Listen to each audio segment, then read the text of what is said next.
level of seriousness with which various units of the university are taking academic discourse, information dissemination, and knowledge sharing in various topics and disciplines. This is a deliberate effort of the university to bring back the well-known tradition of the university in intellectual discourse that to a very large extent has shaped policies in Nigeria in the 80s and in the early 90s. As such, this seminar on gender-based violence and environmental safety is one of those attempts to deepen the conversation around gender-based violence and environmental safety, not only at the national level, but in particular on our university campuses.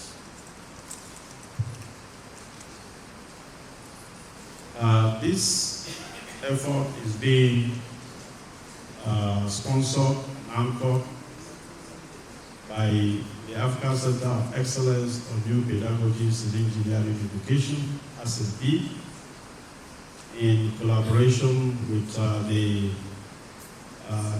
gender unit of the university. Incidentally, I happen to also be the center director of ACENPEE, therefore very involved in the organization and sponsorship of this seminar. Let me give you a background to why ACENPEE is championing efforts towards gender-based violence and environmental safety on campus. I'm happy that this is coming at the heels of a similar effort day before yesterday when we had a lecture on victimology. Victimology and the issues of gender-based violence and environmental safety are closely related, I believe. And so this is a continuation and a deepening of the conversation around these themes. ACENPEE is a World Bank funded Center of Excellence. And the center is one of 17 centers in Nigeria and one of 2 in ABU. The other one being the African Center of Excellence on Neglected Tropical Diseases and Forensic Biotechnology. Of course, we also have another World Bank supported project in ABU called SPACE. But ACENPEE and Regulated Tropical Diseases are the ACENPEE projects. The project operates within specific guidelines that have been established by the World Bank. And the World Bank calls these specific programs disbursement link indicators, DLIs. And we have 7 DLIs. And one of those DLIs is quantity of students and the responsibilities that we have. As a lecturer, I've had to deal with issues to do with gender violence. I've had to resolve issues to do with sexual harassment. I've had to advise students on how to protect themselves and ensure that they are not harassed and they are not abused. And I know this will be the experience of a number of us who are lecturers and who have been in the system for a while. So this seminar, I hope, will grant us the opportunity to have an insight on dimensions of gender-based violence and environmental safety campus. I don't want to go into the things that ACENPEE has done to impact the university. This will be for another platform. But suffice it to say that ACENPEE supports all efforts that will lead to a safe teaching and learning environment on our campus. And the university administration is solidly behind any effort that will ensure that our students, our staff are safe within the four corners of Ahmadu Bello University. Thank you as we listen to the various conversations.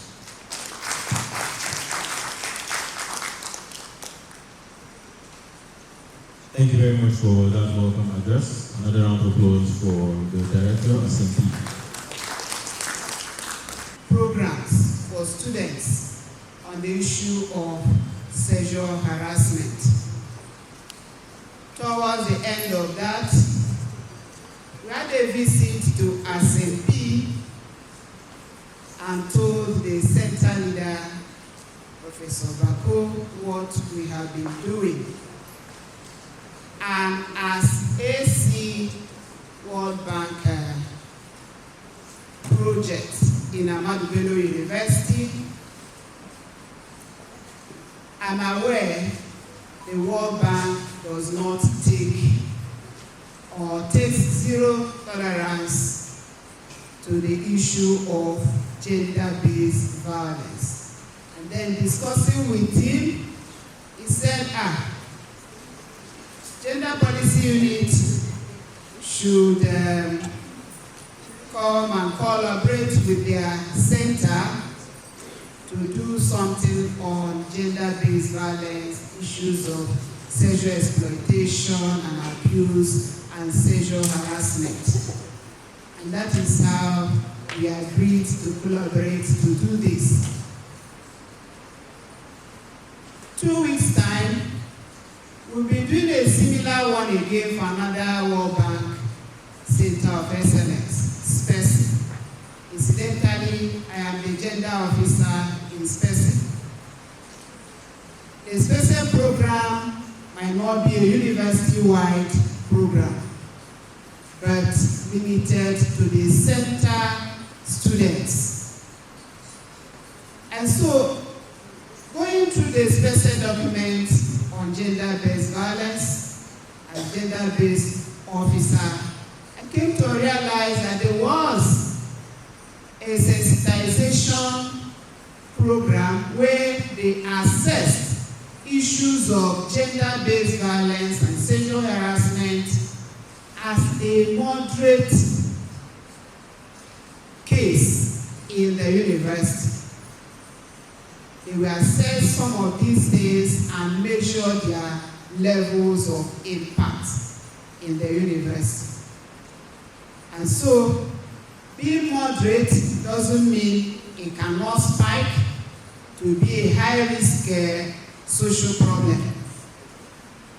But if we went into it, it will become a low-risk social problem. And that is why we are here to partner with ACENPEE to deliver on this so that they end their dear life. Why is it important that we do this? In every sector where human beings exist, these issues of gender-based violence, sexual harassment, sexual exploitation and abuse abound, and more so in the university environment where these projects are housed. It is important to sensitize the university community on these issues. A lot of the time we take them for granted. It's normal, probably because there is a culture in a larger society that normalizes some of this. But like I said earlier, the World Bank takes zero tolerance to the issue of gender-based violence. And as a unit, the Gender Policy Unit, we have done quite a lot on this. So much so sometimes when we are passing, some people call us Madam Gender, or if not, sexual harassment police. Something like that. Much as we are policing, much as we are sensitizing people on these taken for granted issues that is not supposed to be in an environment such as this, the issue keeps on going. Why are these issues persisting? Why are these social problems persisting despite the sensitizations that are going on? Well, in the course of the seminar, a lot of these things will be exposed. So I welcome and invite all of you to sit back and listen to the seminar presentations and join hands to kick out issues of gender-based violence, sexual harassment, sexual exploitation and abuse, issues of environmental safety out of our university campus. Thank you.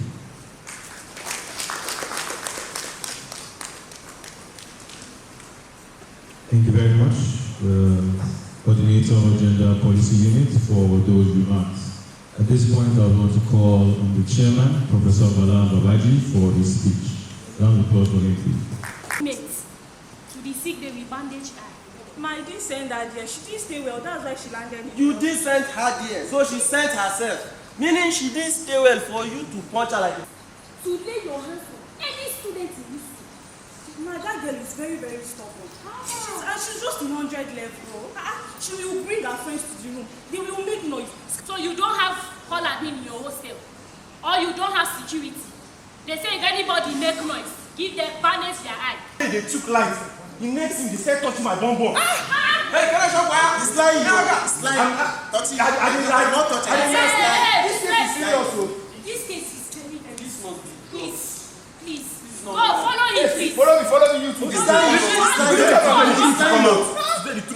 lying. See the trousers here. Sorry.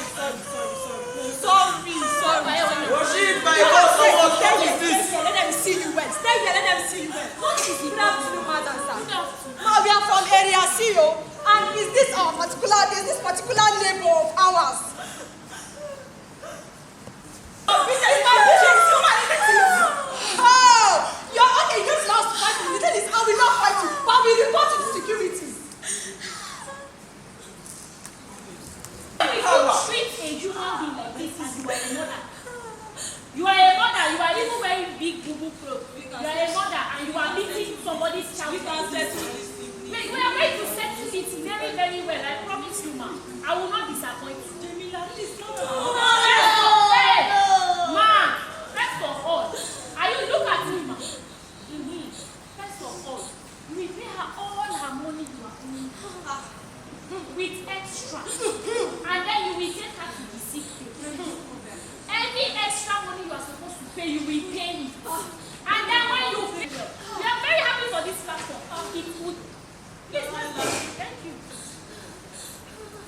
This and so many different gender-based violence are happening here on campus. We all need to be careful and take caution. We hope and pray that one day things would get better. This campus, yawa, they are in the hostel. So story. Harassment. So story. Violence. So story. This campus, yawa, they are faculty. So story. Frustration. So story. Harassment. So story. This campus, yawa. Transgender, multigender, LGBTQ. It's also an extreme form of relationship, consequential negative impact through violence. I've flashed the map of northern Nigeria, which constitutes more than 3/4 of the landmass of Nigeria itself. So northern Nigeria is located beyond 3/4 of the landmass of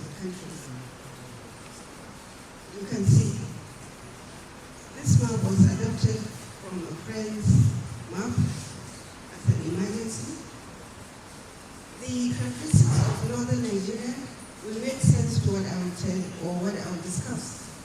Northern Nigeria is socially and economically diverse. It's composed of the same three quarters of Nigeria's landmass, has erratic variations and trends of temperature, rainfall, everything, unconsolidated surface material. I know why I am saying this. Communities are highly vulnerable to ecosystem shocks and hazards, including universities. Compound crises abound. Only 19% of universities, federal universities or universities in Nigeria, out of 274 universities are in northern Nigeria, 19%. Please, the statistics may vary. Help me check. But what types of universities do we have in northern Nigeria? They are formal institutes of learning beyond basic levels. They are also representatives of spatial maxima, where threshold of intellectualism provides solutions to contemporary great issues worldwide. What is the state of universities? Or what are the states of universities in northern Nigeria? One, they have clearly defined boundaries. ABU is not castle, neither is University of Maiduguri, Udus, and neither is Udus, BUK. So each of these universities have defined entities geographically. And within each entity, they operate within standards governed by specific curricula, code of conduct, expected outcomes, feedbacks, and dynamic evolutions. And of course, subject to changes and adaptations. But what are those human dynamics within the northern Nigeria universities? One, we recognize positive academic and interpersonal interactions, respect for rule of law, manifestation of honesty, trust, and social justice, and adherence to quality assurance, devoid of injustice. We may ask, what really are responsible, or what are the sources of gender-based violence, or what are those challenges associated? Environmentally, most of our higher institutions of learning have faulty site surveys, terrain analysis, and safeguards to reduce vulnerabilities and crime hotspots in the universities. Financially, highly inadequately funded to sustain gender needs and differentials. Institutional-wise, abuse of power and defiance of professionalism, high levels of students' exclusiveness or exclusivism, weak mentorship structures, super stakeholders. There are some that aggregate powers, supra-powers and super-states, limit gender mainstreaming and the implementation of the rule of law in universities. And then powers to ignore institutional failures and academic decay. What about the global superstructures? Governmental. We have the new social, economic, political, science orders that have subtly infused into states and regions. If you do not accept LGBTQ or whatever, no funding for ABU. So I don't know whether our center leader will sign the UN protocol so that we have money also. The impact of GBV, we all know, social injustice, breakdown of law, social order, increase in crime, mental disorder, dropouts, insecurity, and death. What are the solutions? System evolution and system feedbacks. We need implementation of the sexual attendance register. My sister Juliana here knows what I'm saying. We've been working with NAPTIP, and we have in existence in most institutions of learning, or some, including ABU, sexual attendance register, whereby we report. Then the VAB Act and the application of the NAPTIP protocols for service providers. We need orderly and unbiased system applications. Then thirdly, since we are using environmental safety, as a geographer, I owe this, and I have to say it. Application of cluster mapping of crime hotspots can be hierarchical, distributional, density-wide, and centroid based. And because of these solutions or recommendations, you may ask, why am I speaking in an abstract term? We've had a survey of hotspots of crime in ABU when I was in the general policy. So I used my geography. I had satellite imageries of where these hotspots are. And I will show them to you now. There are almost 20 of them. And I've classified them based on ranking order. And I classify them also based on density, clustering, hierarchical clustering, which is called, we call it dendron cluster. It's like a river. Focal point, then it radiates. We also have the centroid. Where do such crimes begin? The centroid areas around ABU is Bomo, Samonu, Panladan, and beyond. So students that go there are going there at their own risk. But within the university, it was a density mapping approach. The university Love Garden, the university Long Hall, the Sodom and Gomorrah, library, your area is a very hot spot of crime. The university dam, areas of North and main gates. There are also parking lots. Of course, the hostels are not also spared. If you see these maps, they are really, really not too good enough. And what you do, just split them.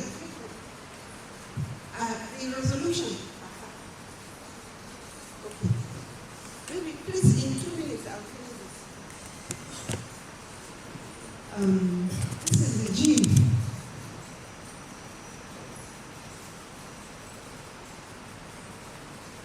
I can see this, isn't it? This is the gymnasium. Look at the hospital. The library, Hashim Ibrahim Library. Look at the red L still there. They're all hotspots of crime. Love Garden, Rashina in the next red of looking green. Off campus, Bosha, even with the military there, look at the accent. It's the first, so you take your Pepsi Cola, take whatever you want, but then be very careful of the crime. Regard the wall. Look at it in common. The social garden. Do we go or we don't go? Or we close down environmental, environmental. Sick bay. How about sick bay?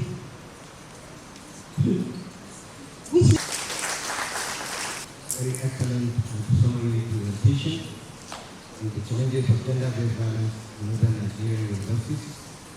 The presenter actually tried as much as possible to give us some kind of graphic and practical illustrations to actually show us how this issue of gender-based violence actually affecting our academic environment.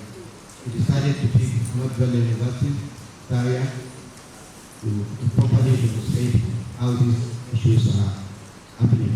Particularly, she concentrated more on gender-based violence among the students and of course the environment where they found themselves. She has not actually ventured into a situation whereby academic or non-academic staff told themselves who also engage in gender-based violence in the university community. And of course, could have circumstances like this. But we thank you very much for this presentation. We are going to invite the next presenter, Professor Eugenia C. Aka, to make her presentation on sexual exploitation and abuse of sexual harassment in tertiary institutions, meaning causes and mitigating pathways. Sorry for the disappointments. Sexual exploitation and abuse / sexual harassment on campus. This is the topic we are going to speak to. And the outline, we have introduction, definition of basic concepts, differentiation of basic concepts, forms of sexual exploitation and abuse on campus, forms of sexual harassment on campus, causes of SEA/SH, consequences of SEA and SH, and then mitigation pathways. By gender-based violence, we mean any harmful act perpetrated against a person's will and based on the person's gender. Any harmful act, meaning that act must be harmful. And you are perpetrating this harm on the victim because he's of a particular gender. That is gender-based violence. And it can occur in public and private lives. It can happen to males, it can happen to females. But females are most at risk of gender-based violence because of their level of vulnerability. Okay? The vulnerability of some groups like female-headed households, widows, women in disabilities, the physically challenged, adolescent girls, and children increase their exposure to risk of gender-based violence because these groups are already vulnerable. They can easily fall prey to all manners of gender-based violence. And gender-based violence involves lack of informed consent. Please hold that word very tight, because that is at the base of whatever you call SEA or SH or even indeed gender-based violence. And it includes acts that inflict physical, sexual or mental harm or suffering or threats of such acts. It involves coercion, deprivation of liberty, and SEA and SH are subsumed under this umbrella term called gender-based violence. I said we should hold close to our hearts the concept of consent. And what is it? Consent is a key consideration in SEA/SH. Consent is a choice behind a person's voluntary decision to do something. How free are you when you say that yes? Are you compelled to say the yes? Are you afraid? Are you coerced to saying that yes? Then that consent is not real consent. Consent for any sexual activity must be freely given. Let my yes be yes, and let my no be no. But sometimes in our clan you hear that when girls are saying yes, it's invitation for no, or when they are saying no, it's invitation for yes. There shouldn't be any mix-up in the use of these words. When you are saying yes, let it be clear that you are saying yes. And when it is no, stand firm assertively to declare no. Also, consent cannot be given by persons under the age of 18. that child in your class, that student in your class that you're compelling to yield to sexual harassment, and you say, she agreed now. She agreed to go out with me. She is in love with me. Is it real consent? You know, these years we are harvesting students 15 years, 16 years, 17 years, and you come into class and release that shotgun. And you say, until you come to my office, nothing for you. She's determined to pass because it's the parents sent her here and are looking on to her to pass. Are you cajoling her into saying that yes? Because there is a grade that is at stake that you will give if she comes. Is that consent fully given? Then what is sexual exploitation and abuse? Sexual exploitation and abuse refers to a range of actions where individuals take advantage of a power imbalance. At the base of this exploitation and abuse is the power imbalance. There is somebody on top and there is somebody as a subordinate. It's this power imbalance that often defines this thing called exploitation and abuse. It is the actual or attempted abuse of a position, a person's position. Abuse of vulnerability. You have seen that person is so vulnerable, and then you just want to take advantage of that person's vulnerability. Or you are taking advantage of the differentials in power positions. Or trust for sexual purposes. That is sexual exploitation. Are you exploiting that physically challenged student or girl because of the physical challenge that the person has? If he's more able than you, would you exploit him or her that much? This includes but not limited to profiting materially. This exploitation that you are giving to this vulnerable person can profit you materially, socially, or politically. It can also be on to someone who is sexually active in exchange for money, and it can be in exchange for grade, sex for marks. We are all witnesses to that. We hear about that even on our own campuses. We hear about that. Sex for employment, sex for accommodation, sex for goods and services, and so on and so forth. When you are doing this, you are into sexual exploitation and abuse because you are using your vantage position as someone with power to exploit your subordinates. Then, what is sexual harassment? Sexual harassment are behaviors characterized by making unwelcome and inappropriate sexual remarks or physical advances. Unwelcome is a watchword, and is often persistent, and is not in the end result, but the kind of impact it gives to the victim that the term harassment draws its meaning. It's not, after all, it's a play. You are looking at the end result. But what kind of impact is it giving on to the receiver of that your play? That is where it becomes sexual harassment.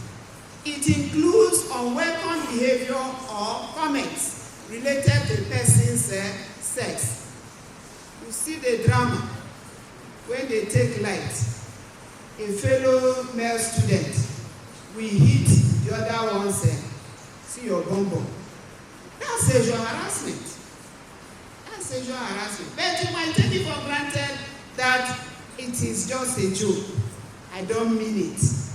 But it's giving that person hostile environment. That fellow student is feeling unsafe with you around him or her. How do you differentiate between sexual exploitation and abuse and sexual harassment? The key difference between these two lies in the context and the victim. Sexual exploitation and abuse targets individuals who are vulnerable, who are occupying disadvantaged position, who are less privileged within the community or society. While sexual harassment targets students, colleagues, employees, neighbors, and friends in the workplace, meaning that the environment is an organizational setting where sexual harassment can happen. If whatever is happening at home, you can call it sexual exploitation and abuse. But in an organizational setting, we call it sexual harassment.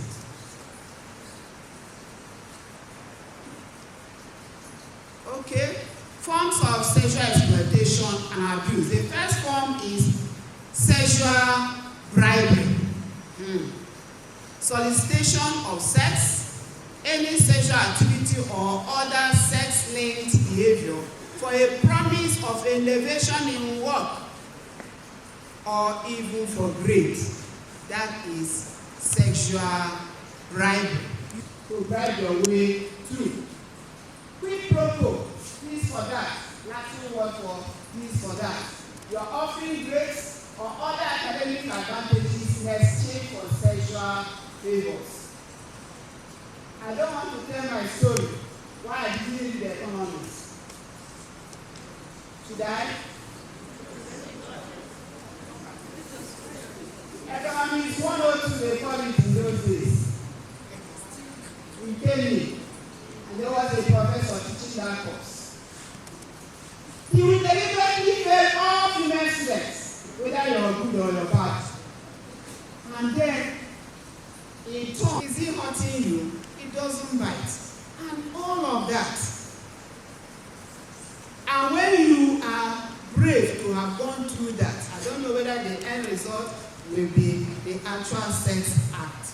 But then, that feeling that someone is trying to take advantage of your willingness to pass a course, to now cajole you into having this kind of nasty experience, was what pushed many of us away. Assault. Any non-consensual physical contact of a sexual nature is also grouped into this form of sexual exploitation and abuse. Coercion. Pressurizing someone in sexual activities by using threats or intimidation. Stalking. A lot of the time, people go through stalking. I remember a student, in fact, currently we just finished a pilot study that one NGO commissioned Gender Policy Unit to do on Ahmadu Bello University. One of our interviews, a victim of sexual harassment, said at any minute this guy will pop up. Another candidate who also interviewed, up to entry into exam. I was to invigilate that exam in my department. And lo and behold, people were running, and I discovered she is the girl. Later on, she came to tell us her story, that he has popped up again. And that is how she missed writing that exam. And when he pops up on her, I mean, it's like, you must give me this, and I told you, I must have you, or you will not have your freedom on this campus. Stalking is a very big sexual harassment problem for female students. Sometimes it might be for male students alike.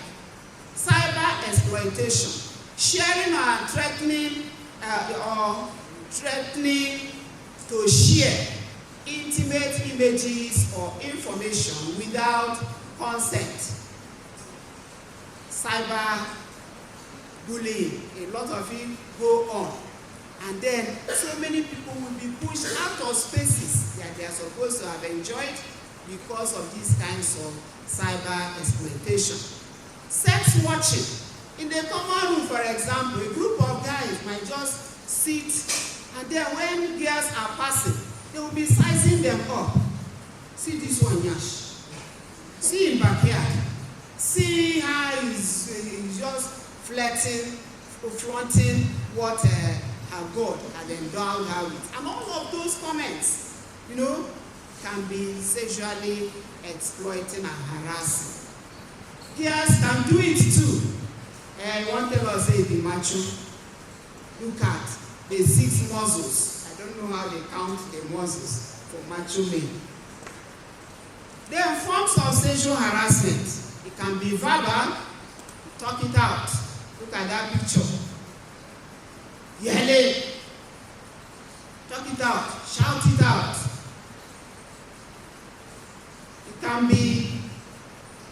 It can also be verbal. It can be physical. Let's take it one after the other. The verbal one. See these guys in the verbal consultations. See this one in visual consultation. It might be in your Facebook. You see all of these bullying comments, involves sharing or displaying sexually suggestive objects or pictures or gestures. Sometimes you are on the net, something will just pop up.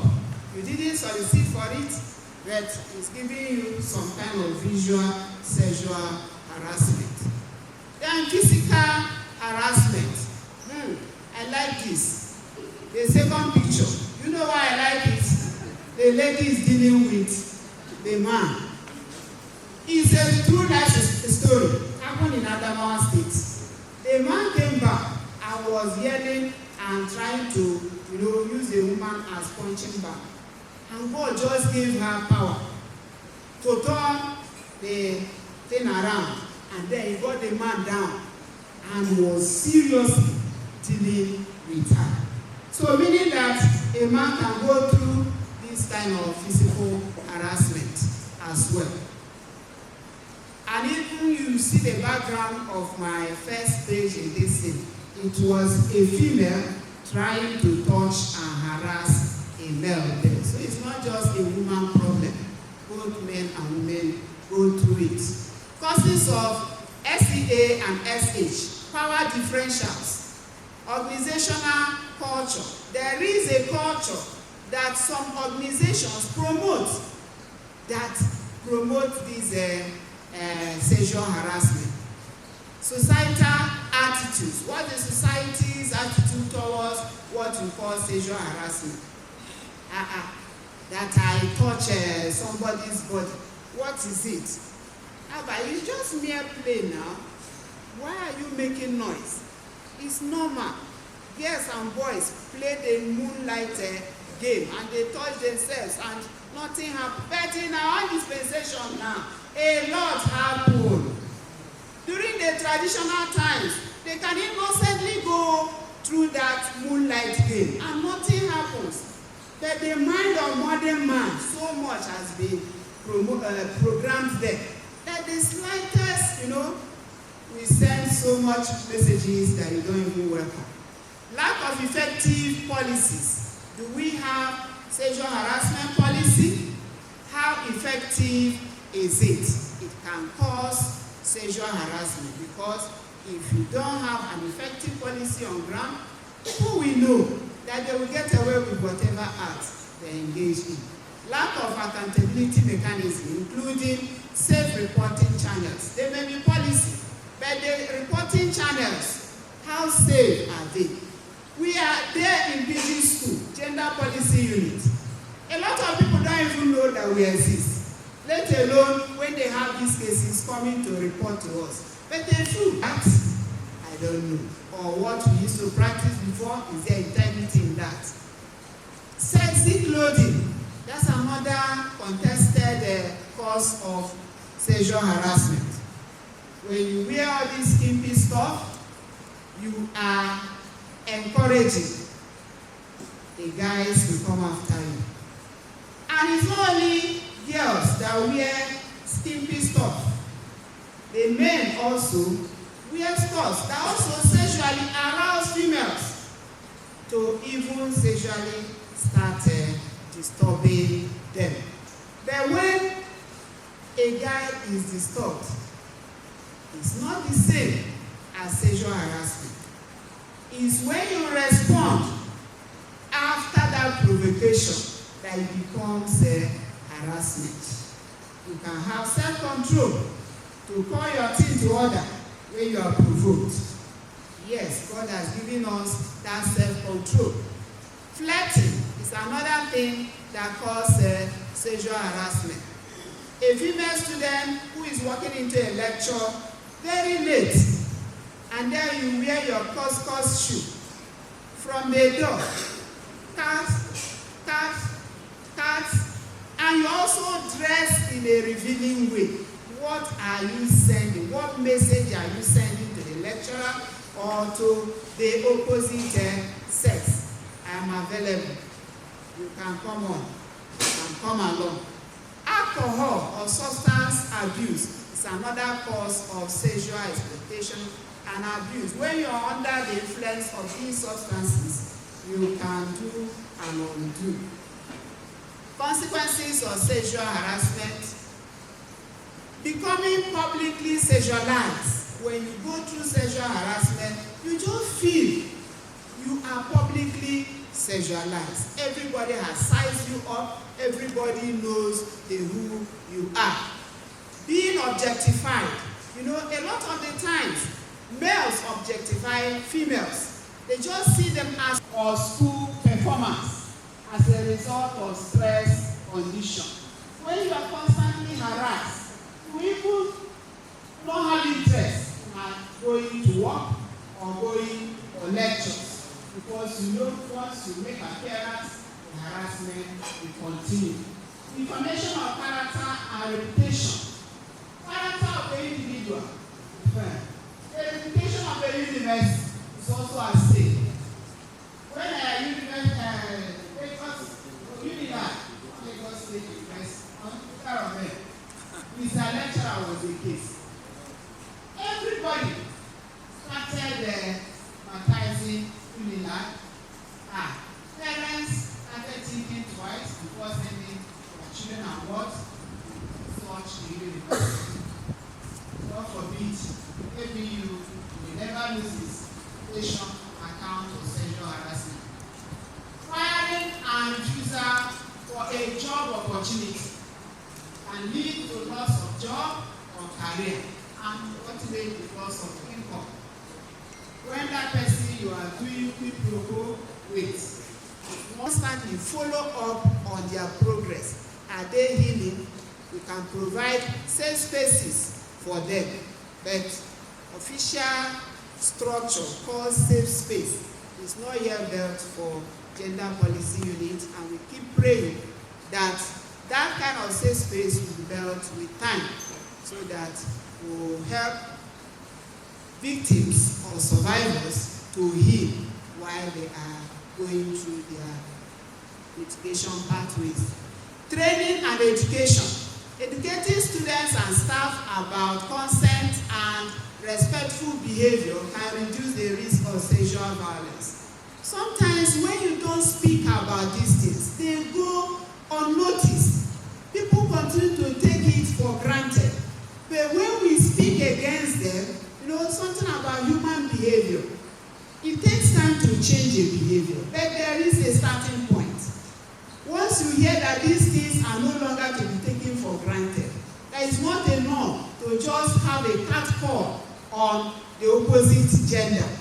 Some people do it and get away with it, thinking that it doesn't matter. Cat calls are forms of sexual harassment. This is not even blowing well. But a guy is coming into class, or a female student, and then you hear a whistle, very loud one. That's sexual harassment. Support systems. Establish support systems for victims, such as counseling services, as we have there in our counseling center, and legal aid, as my sister Juliana will tell us more on that, can encourage them to come forward. But when there are no support systems for survivors to leverage on, it will be difficult for them to heal from this SEASH. Reporting mechanism. Confidential and accessible reporting mechanism should be in place to allow victims to report incidents without fear or stigmatization. That's another thing. In the family, instead of giving a shoulder to that dear child of yours to lean on who has been raped, you stigmatize her the more. You even chase her out of the house. Meet that fellow that has done this to you. Where will she meet the person? It's an unknown person. She didn't give her consent before she was attacked in this manner. Give the person a shoulder to lean on so that the person will heal better instead of stigmatizing the person. Code of conduct. This is another thing. I don't know if in our staff code of conduct there are issues of sexual harassment ingrained there. How many of us know the content of Ahmadu Bello University sexual harassment policy? Very few of us. Very few of us. I'm only privileged as a coordinator of gender policy unit to have access to that document that is yet to be approved by the University Council. But I know it will be approved very soon that we have council back. Media involvement. Investigative journalism can bring attention to the issue and pressure institutions to take action. During the COVID-19 lockdown, you hear so much media publicity on the issues of gender-based violence. Rape here, rape there. And it's not as if these things were not happening before. It's just that the media now pointed their searchlight on that social problem in the society. All thanks to the fact that people were locked together in an environment. People who would have gone out, to ease out whatever tension, are now locked together in an environment, in an enclosure.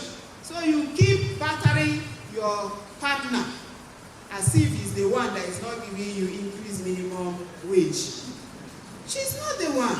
It's the society that is meting out the meager income that everybody is receiving. But then you turn your wife into a punching bag,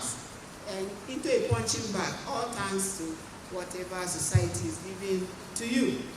Cultural change. We need cultural change. Honestly, the culture. Another round of applause.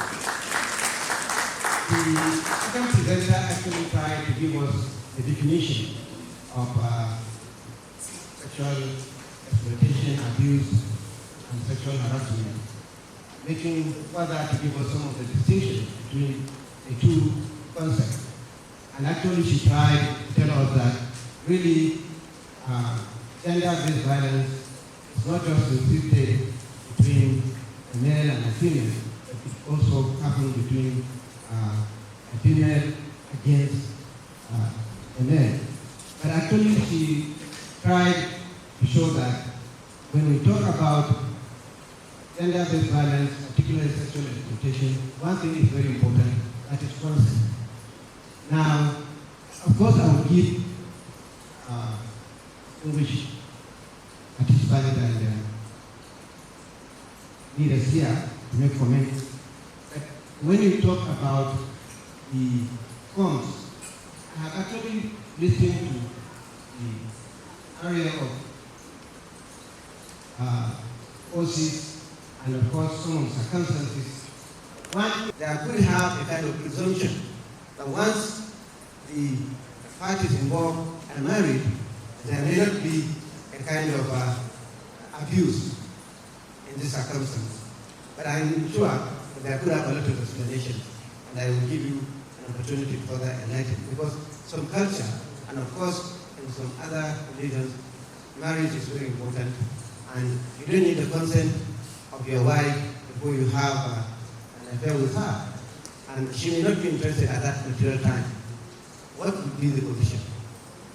Then, of course, somewhere, somehow, we can agree that poverty is one of the causes of also sexual exploitation and harassment. And he has actually talked about the consequences. One of it is that stigmatization and defamation of character. The entire family of the victim, or the victim herself, or the victim himself, or his relations are going to be victimized. And of course, the victimology who are here, the victimologists will explain some of the way and manner in which this thing used to separate. And we have seen that he tried to give us some of the ways out, how to solve this problem. One of it is support system for the victims. I'm sure our distinguished presenter, Mrs. Juliana, who happens to be the Pioneer Center Manager for Salama Sexual Assault, they have been rendering a lot of services to those who are victims, trying to help them. The Nigerian Bar Association and other organizations like that. And so, in a nutshell, I think we should thank the presenters, and we have learned a lot. We hope that when time permits, definitely legal enforcement or enforcement of legal provisions are very important when it comes to dealing with the issue of sexual harassment. Sometimes we do not actually go by the provision of the law. Sometimes the law happens to be very technical, and therefore when you take the issue to court, at the end of the day, the offenders may escape or may run away without any being punished. On this note, I will, maybe with the permission of the director and the vice chancellor, ask the members of the high table if they have any comments, and then pass it to the general audience and participants. With regard to the first presenter, Professor Ginta, in fact, I was even scared when she was even enumerating the crisis centers. It appears almost every unit in the university is affected. So the question I want to ask her, how did she come about that? How did, the pointing of the rain, danger and so on, how did she come about these statistics? Thank you.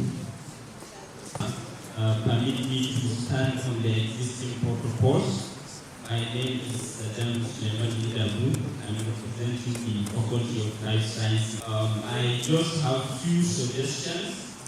Even though I just zoomed last on, I was away from my study program. I was away from the university for 3 years.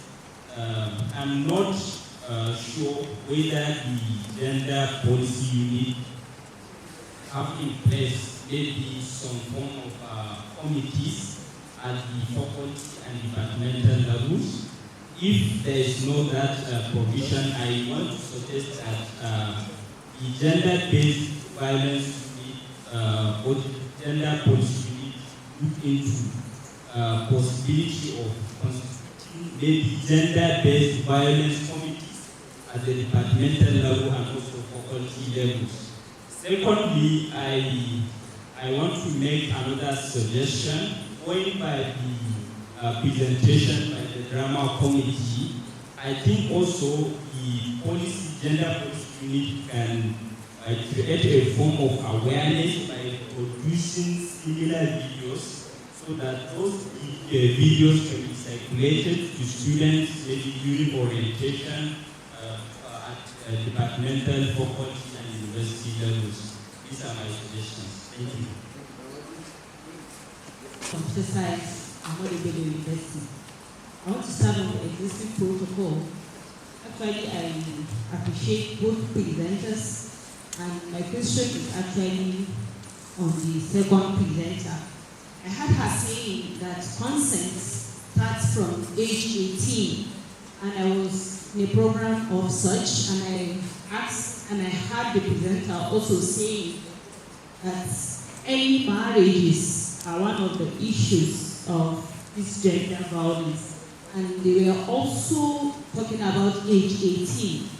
But we have some unique cases where you see a girl of age 14, 13, 14 even. She's so exposed that herself, you see her showing her parents some acts that, see, I want to marry, I need a man. But in this kind of cases, what will a mother do? Are we still going to say because she's not 18, we are going to wait until she is 18 before we marry her out? Or there are peculiar cases where we see that a girl before the age of 18 is trying to give the consent and she's willing to take in a man, for example. Is it allowed to give her out, or still say we are going to wait for the age 18? And secondly, I want to appreciate the organizers of this forum. And please, whenever we're going to have such a program, I think we should make the publicity very loud so that so many of us will benefit.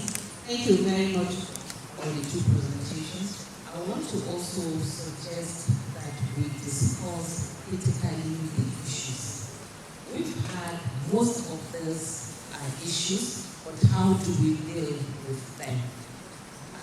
One, I would suggest that counseling before even before it happens is important. Thank you very much. Thank you. Make some responses and then we'll proceed with the other presentation. Go too scientific, but you prompt me to do that. Your answer, very simple. Number one, we employ both direct and indirect methods of attributes of getting data. I'm a member of the USGS, the United States Geologic Survey Department. So we have softwares. Those softwares enable us to capture imageries remotely and directly through so many means, through simulations, through all kinds of scientific interplays. That's number one. The second method is the indirect one. Let's prove that what we have seen in the environment is what is happening in the context of the university. So we said most of the students, we counted the number of male and female students in the campus, lecturers, and the supporting staff. We interviewed 2,760 of them. We did focus group discussion. Timothy, we did that when I was just leaving gender unit. So with that volume of information, let me tell you the secret of the USGS. The attributes of remote sensing.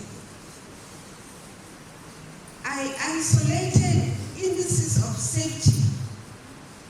And these indices of safety that's indices of environmental safety the first one is the vegetation.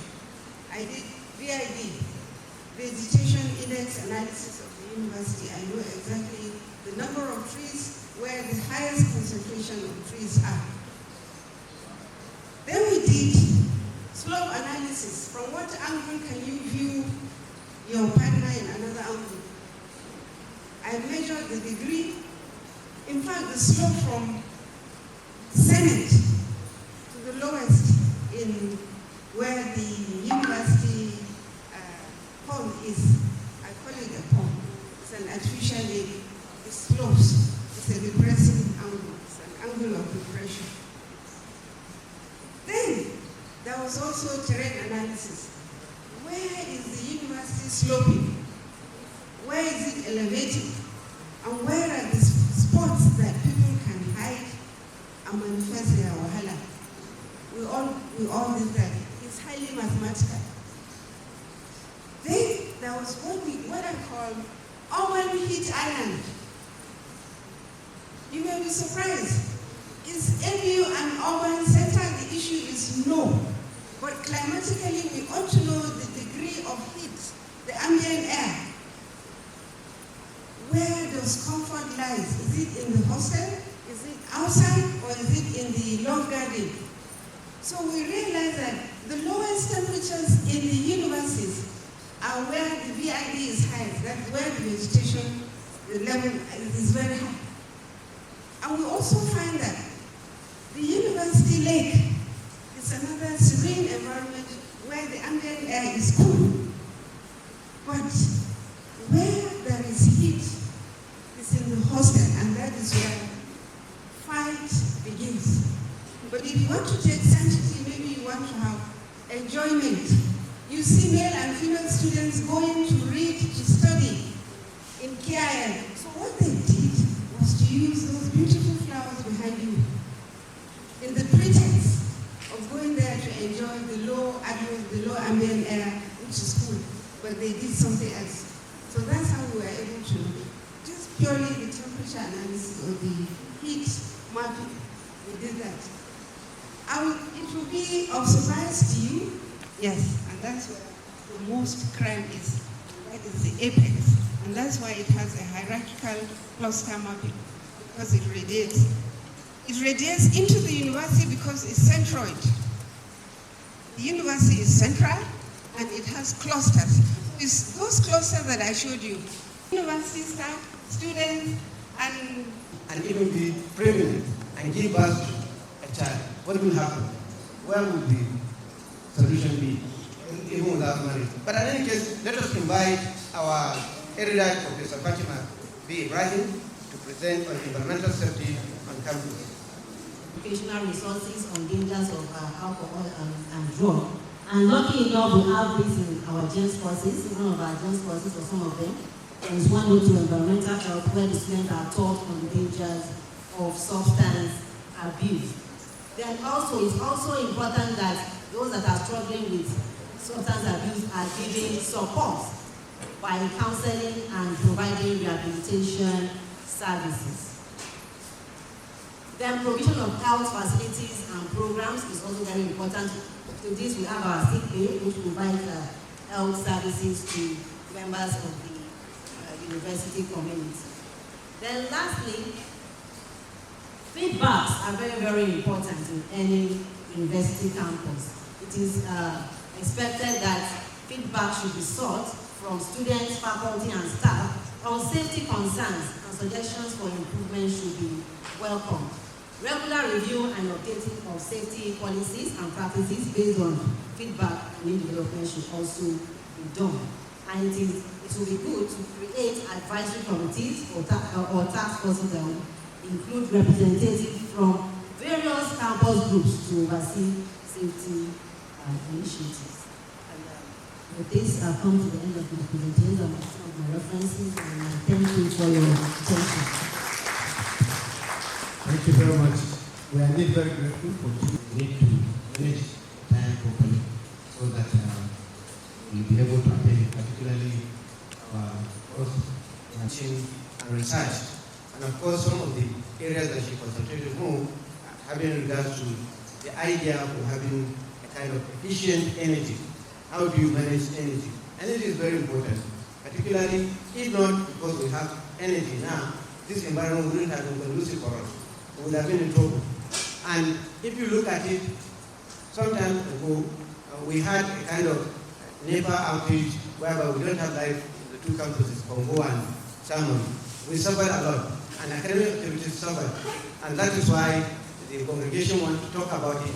So you can see that this seminar is going to have an impact on what may likely happen during the congregation. And thank you very much.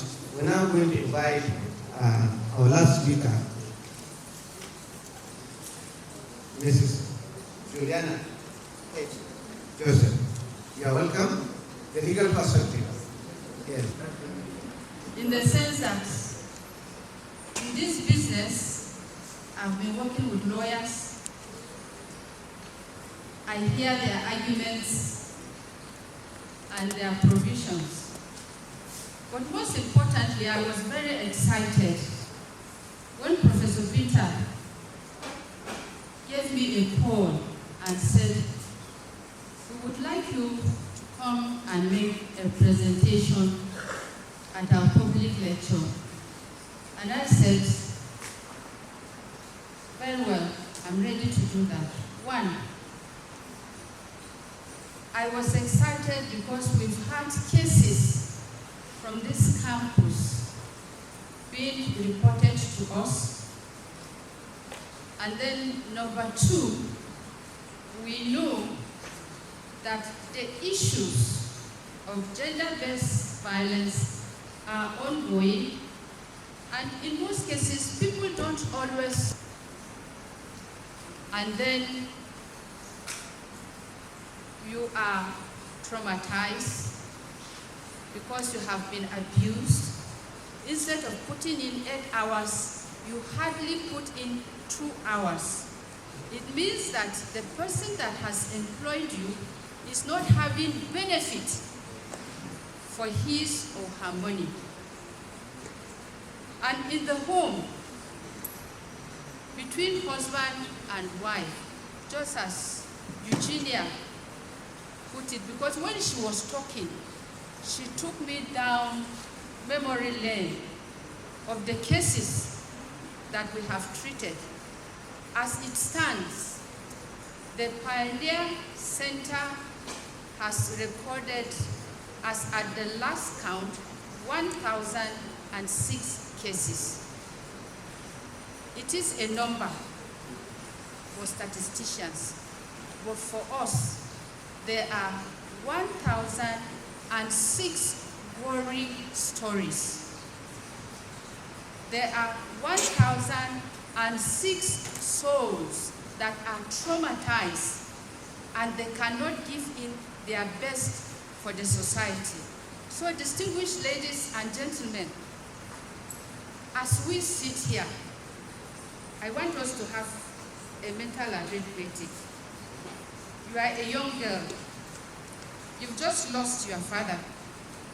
And you went to bury your father with your mother.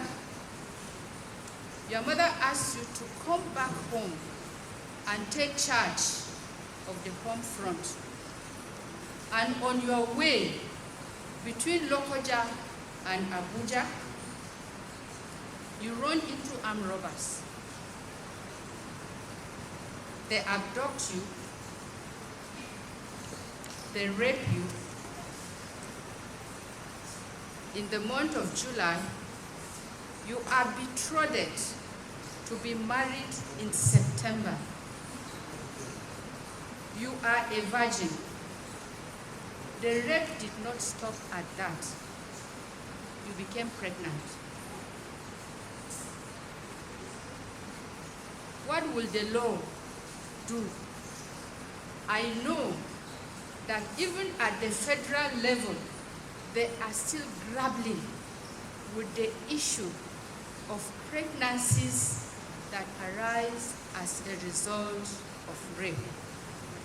And those of us that surf the social media will discover that just 2 weeks ago, a 16-year-old girl in South Africa killed herself because she later discovered that she was a product of rape.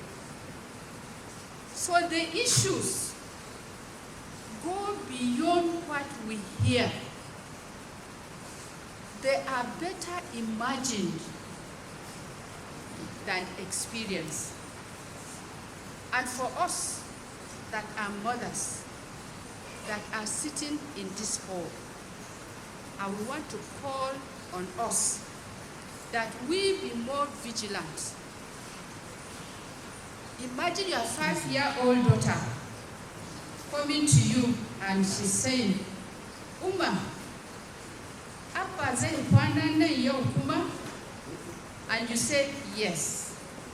And the girl bursts into tears. And you try to find out, why is she asking about the person that is supposed to protect her? And she is crying. And she's taken to the center and she says, each time my father comes to sleep in my mother's room, he leaves my mother in the bedroom and he comes to defile me in the parlor. Women, when your children tell you that this is what is going on, please take it seriously and seek for help. The rate at which fathers are defiling their daughters is at an alarming rate. The society is no longer what it used to be, and we'll ask ourselves, what is it that is happening? Is it because there are no laws? There are laws. From the home, to the community, to the state, to the nation, to the region, and to the uttermost part of the world, there are laws that are put in place. Why is it that these things continue to perpetrate? And those, some of us that are seated here, please, if you cannot help a rape victim, don't exacerbate the problem of that person by saying, what took you there? Why are you complaining? We are neighbors. You are neighbors. That was then when you were neighbors. But when you raped a child, is it because there are no laws? There are laws. And oftentimes, those who rape and defile our children are known to the victims. You call them victims, but we call them clients. Because by the time they come to the center, they have passed the stage of being victims, and they are now being tried to be rehabilitated. I'm not going to go through the definitions because Eugenia did a very good job at them, and I hear that we are supposed to leave this place at 2 o'clock, so can we go now to the legislations?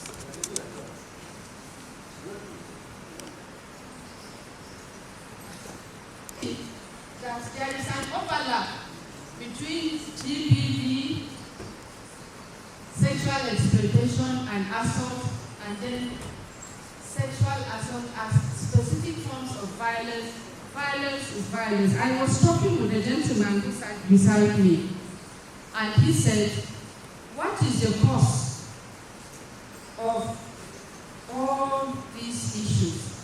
And I said, so right. If we look at the drama that was depicted,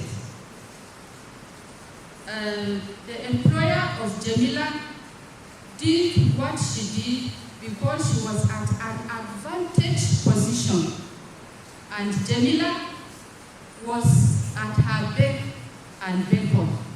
If Jamila had gone to school and was able to be making a standard living for herself, she wouldn't have been treated the way she was being treated at home.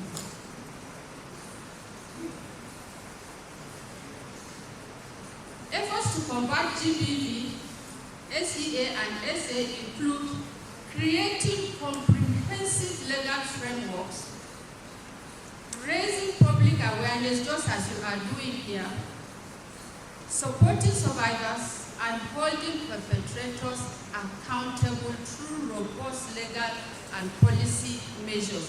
That is where we have the big problem in this country. Holding perpetrators accountable. We trivialize the issues,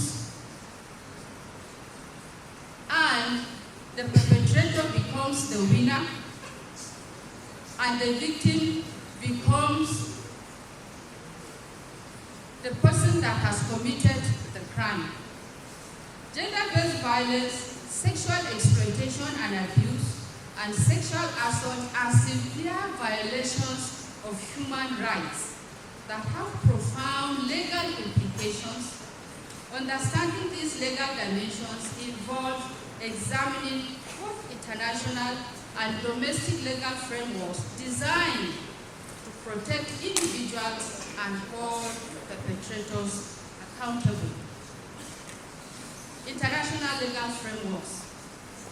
International laws provide a robust foundation for addressing GBV, sexual exploitation, and sexual assault. Some of the key instruments include the Convention on the Elimination of All Forms of Discrimination Against Women, adopted in 1979. CEDAW obligates states to take measures to eliminate discrimination against women, which includes addressing GBV. I know that Nigeria was in the forefront in signing and adopting CEDAW, but how much of it has it been used in legislation is better imagined.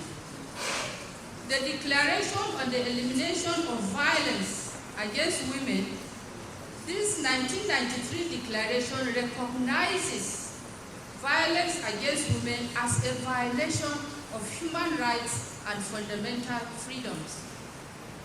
The Rome Statute of the International Criminal Court, established in 2002, the ICC can prosecute individuals for war crimes, crimes against humanity, and genocide, including acts of sexual violence. And if we have been following the news, we will find out that in countries, particularly in Rwanda, and I think in the Congo, people have been sent to court using this instrument.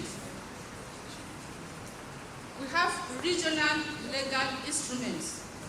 Regional frameworks complement international laws, such as the Istanbul Convention, a Council of Europe treaty aimed at preventing and combating violence against women and domestic violence. The Maputo Protocol, an African Union protocol that ensures women's rights, including protection from GBV.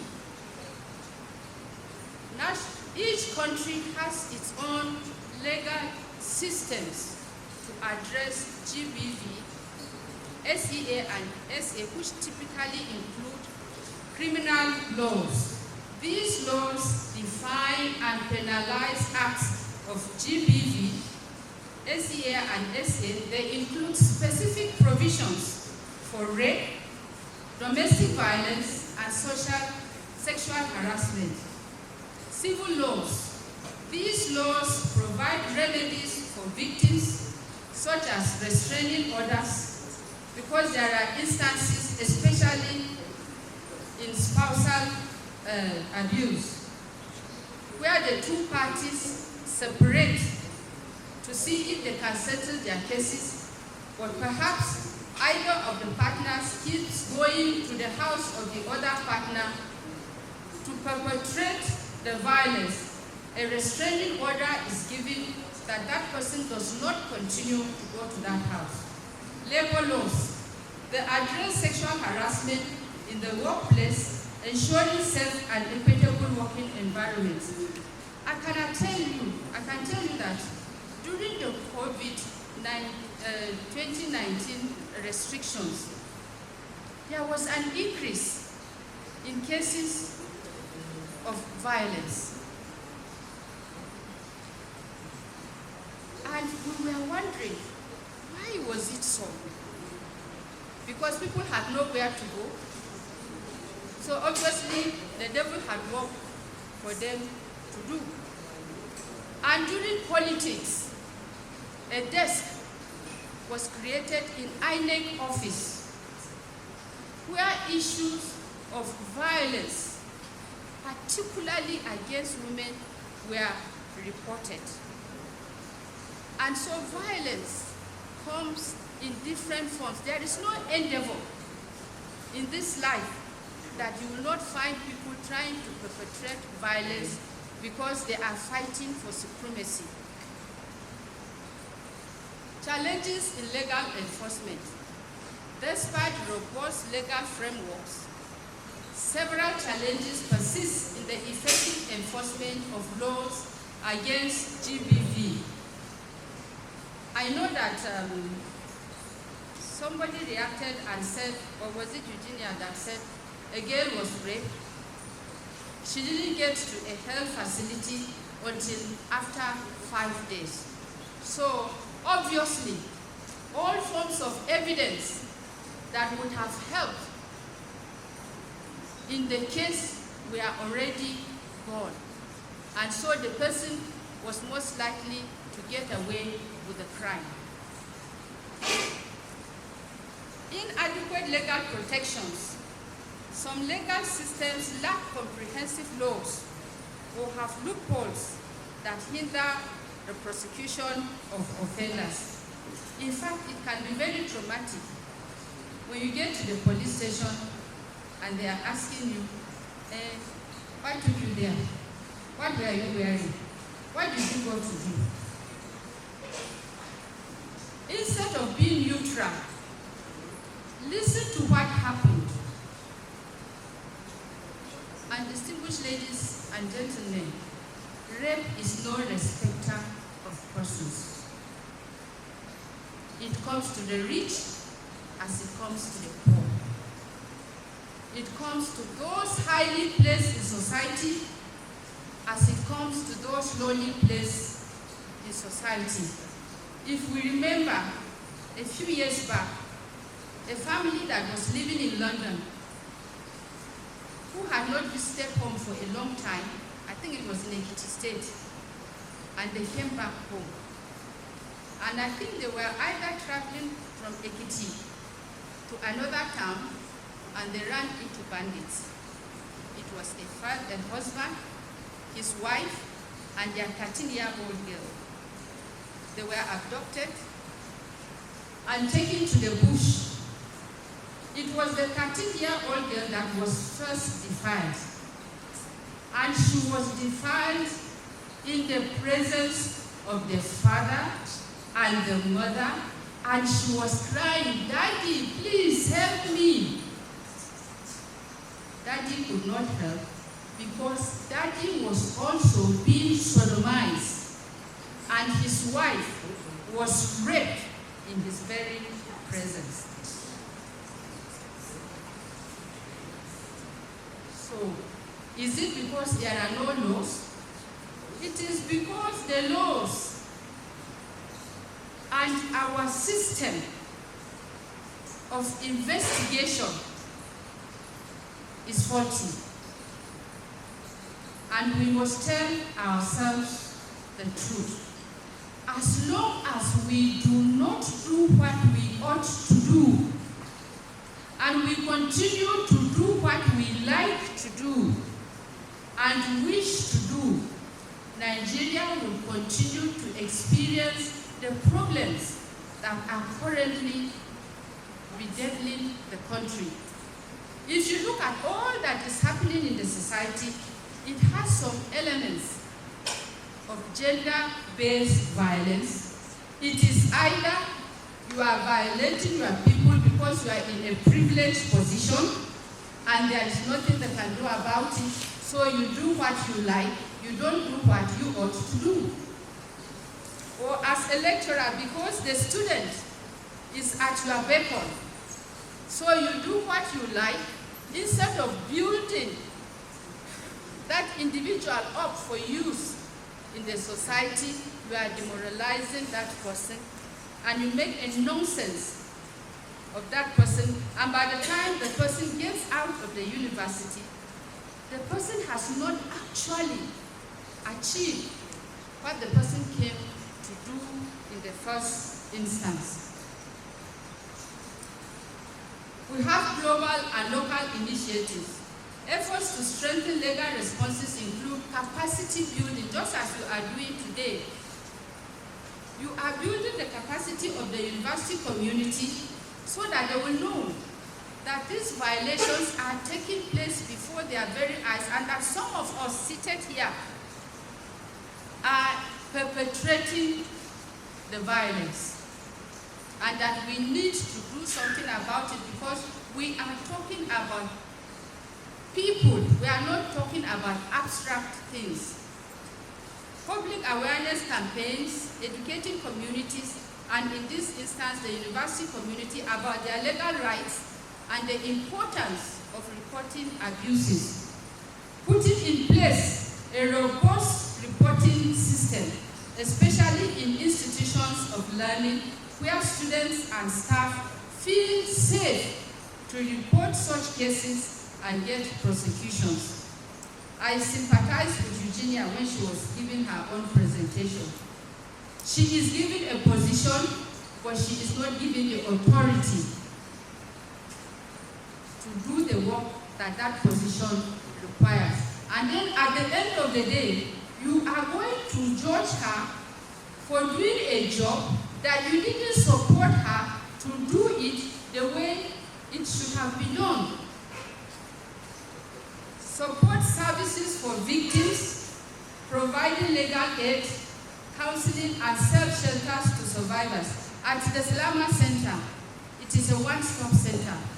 You go there, you get psychosocial support, you are given thorough medical attention, and then you are linked up with legal aid from the Ministry of Justice.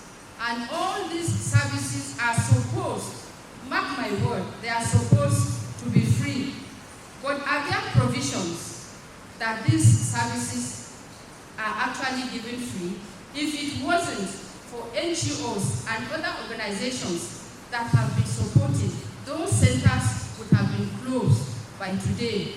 But those who have benefited from the services know exactly how much the centers have helped in rehabilitating them. What are some of the legal instruments available in Nigeria? The 1999 Constitution as amended, the Violence Against Persons Prohibition Act of 2015, which was signed into law in Kaduna State in 2018. The protection orders, criminalization of offenses, support for victims, the Child's Rights Act. Somebody asked a question about the age of maturity. And I know that I chaired the domestication of the Child's Rights Act in Kaduna State. And there was a heated conversation around the age of maturity. And in the end, a caveat was provided that in the instance that the child in question is a Muslim, that the issue should be treated according to the dictates of the religion. So the age of 18 is not imposed on Muslims in Kaduna State. Section 11 guarantees the right to protection from sexual abuse and exploitation. Section 27 prohibits child marriage and betrothal. That is the Nigerian Constitution. Then we have the criminal code in the south and the penal code. There is adequate provisions in the penal code as it concerns northern Nigeria on issues of GBV. Trafficking in Persons Law Enforcement and Administration Act. This act addresses the trafficking of persons, particularly women and children, for the purposes of exploitation. And there is a story that is trending that some girls were trafficked to Ghana. 3 of them belong to the same biological parents. And I think the oldest is about 16 years, and they were trafficked to Ghana for sexual exploitation. Then you have protection and rehabilitation. It includes measures for the rehabilitation and the integration of trafficking victims. Rehabilitation of persons that have experienced gender-based violence are very, very expensive. I know that the first ever center that started the formal intervention, which is the Miracle Center that is in Lagos, that as far back as 2021, that for each client that went to the center, they were spending nothing less than 44,000 to treat the client, to rehabilitate the client, and some other needs. So, and that is why government is shying away from this program. have the Labour Act, which is supposed to protect workers in their places of work. Then we have international instruments. Nigeria is always in a hurry to sign and ratify any law that is brought out by the United Nations, and it dies on the table where the law was signed and ratified. Nothing is heard of it again. Conclusion. Addressing the legal dimension of GBV, SEA, and SA requires a multifaceted approach that integrates international standards with effective national laws and enforcement mechanisms. Continuous efforts to strengthen legal frameworks and their implementations are crucial for protecting victims and ensuring justice. Nigeria has a range of legal instruments aimed at combating GBV, while these frameworks provide a foundation for protecting individuals and prosecuting offenders. Effective implementation and enforcement remain critical challenges. Continuous efforts to raise awareness, train law enforcement agents, establish vanguards, and support victims are essential for these laws to have a meaningful impact. In the case of this institution, a robust reporting and assessing legal services should be put in place to encourage victims to report and serve as a deterrent to perpetrators. I know that myself and Professor Binta were members of the team that worked on the Sexual Offenders Register, which is domiciled in NAPTI.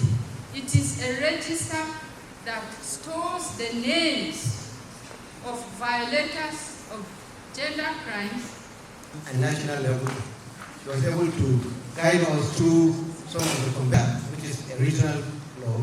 And Nigeria has made an effort, but some of the challenges, of course, in the implementation is that the CRA is at the national level, needs to be domesticated or adopted at the state level, and then some states, as she has explained rightly, that some states refuse to wholeheartedly accept these provisions, particularly when it comes to the provision of child marriage. And of course, they water down the provisions at the national level, since the issue of marriage is under what we call the concurrent legislative of the Constitution. So states have also some kind of right to make laws thereof. And then we have seen how she explained some of these challenges, evidential challenges. When it comes to prosecution, people may say that yes, the man has committed an offense. And it may be possible that informally he will confess that he has committed an offense. But when it comes to court, and some lawyers will come in to tell him that he should deny. And then the question is, where is the proof? The law is there, he has committed the offense, but you need to prove it. And the judge has no alternative but to work with the evidence before him. And so that is how sometimes we have difficulties. And in some instances, the relations of the victim or the victims may not like to even pursue it. And so at the end of the day, the things will go to nowhere. At any rate, we have what we call the legal aid service. They are very good, but the problem is that of finance. I have worked as a law corp, as an NOC member in Ibadan with the Legal Aid Council when I was doing my NOC, and I served in a home show. I served under my principal, handling legal aid matters. The main challenge is that sometimes we do not have adequate funding to pursue it. And therefore they may rely sometimes with the client, and the client are not flamboyant, they cannot support. At the end of the day, the case will just die like that. But at any rate, we thank you very much for all these elaborations. As I was informed that we need to round up this discussion, maybe 150 or 120, so to allow the members of the management to go. So we'll open some few opportunity for comment and observation. Please be brief, go straight to the person or to the point, and I'm sure Professor Binta has actually consulted me that she wants to talk, but it shouldn't take a lot of time. We're not professor. Very insightful comments that have been made. I'm not going to address any particular concern, questions that were asked, but just to make a general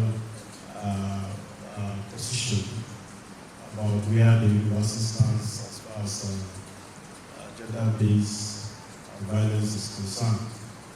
The university has zero tolerance for gender-based violence and other forms of discrimination and other forms of violence in campus. We have policies and services that support gender-based violence. And within the resources available to the university, we are able to provide the kinds of services that we provide. For those of you who have been here long enough, you will know that the university in the last 5 years has not been able to recruit staff, new staff. This has affected our operations. Also, you also be aware that the university had challenges with funding and the garnishing of over 2 billion naira of the universities. This brought the university to its knees financially. So the university is just recovering from these challenges, and I can assure you that the university management has a global view of all the issues and what we need to do to move this university forward. Within the limits of the resources available, we are going to continue to improve services and make our university campus very safe for both students and for staff. With respect to the issue of energy and the suggestions for different alternatives, the university's electricity bill per day is 10 million naira a day. And our last bill for the last month was over 300 million naira. We have received notice from CADCO that they are going to disconnect us very soon. In spite of the fact that we have been able to pay them over 120 million naira. That is why the congregation, the Majesty congregation, has been summoned. We need to rethink how and sustain it, because it's not sustainable. So please come at 2 o'clock if you are a member of congregation, and let's put our heads together and find a lasting solution to the problems. I want to thank you for your contributions, and I hope that I've benefited tremendously from this interaction. Thank you very much. Thank you very much. I now hand over the event to the master of ceremony, so that we now have a vote of thanks and then thanks as follows. First, we thank Almighty God for giving us opportunity to come to this hall and to live safely, deliberate successfully, and live safely. We also thank the chairman for taking time out to chair the occasion of the seminar. We thank him for all the discussions he had on the issues. Next, we thank Professor Raymond Baku, who is the director of ACENPEE and who is also the deputy vice chancellor of the university, for his welcome address and remark. We thank all the speakers, starting from Professor Eugenia Akwa, also Professor Binta Abdulkarim, Professor Fatima Ibrahim, and Mrs. Juliana Yesef. We thank you very much for taking time to prepare the papers and to present them for us. They have been quite useful and educative. Thank you. The officers of the university We also thank you very much. When I know the librarian is here or was here, also the chief security officer have been here for quite a long time. So thank you very much for finding time to attend the seminar. We also thank especially members of the organizers who have put in so much. I know I can see Professor Buga over there. I can also see Mrs. Aisha Ismaila and Dr. Adama. I can see all of you. Also, we thank you very much for all the time you have put into preparing for the seminar.